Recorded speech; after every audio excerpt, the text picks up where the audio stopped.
ভ্রামরী প্রাণায়াম আপনাদের কাছে আমি দেখাচ্ছি। এই ভ্রামরী প্রাণায়াম কিভাবে করবেন, করার পদ্ধতি কি এবং এর উপকারিতা কি, সমস্ত বিবরণ, সমস্ত ভিডিও আপনারা শেষ পর্যন্ত দেখার চেষ্টা করবেন। কিভাবে করলে এর উপকারিতা ভালো পাওয়া যায় তা সঠিক পদ্ধতিতে আপনারা করার চেষ্টা করবেন।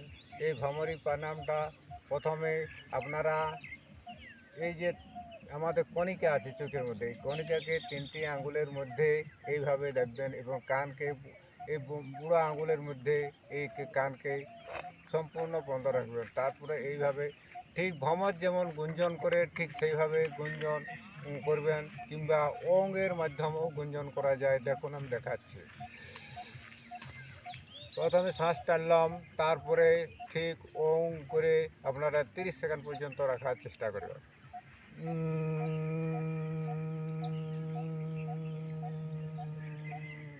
এইভাবে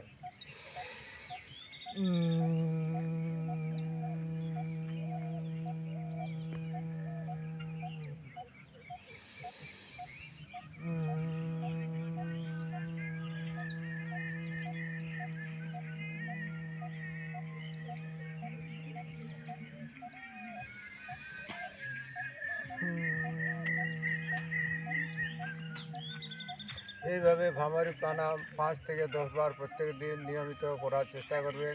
এতে ব্রহ্মশক্তি উপার্জন হয় এবং মস্তিষ্কের স্নায়ুগুলো সতেজ হয় এবং নার্ভগুলো সতেজ হওয়ার ফলে মস্তিষ্কের যে কোনো রোগ আরোগ্য হয়।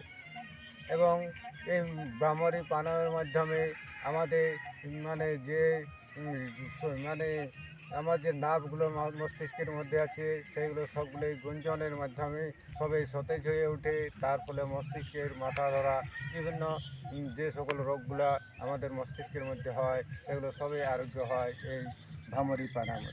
আপনারা এই ভ্রামরী প্রাণায়াম নিয়মিত করার চেষ্টা করুন, 5 থেকে 10 বার সকালে খালি পেটে।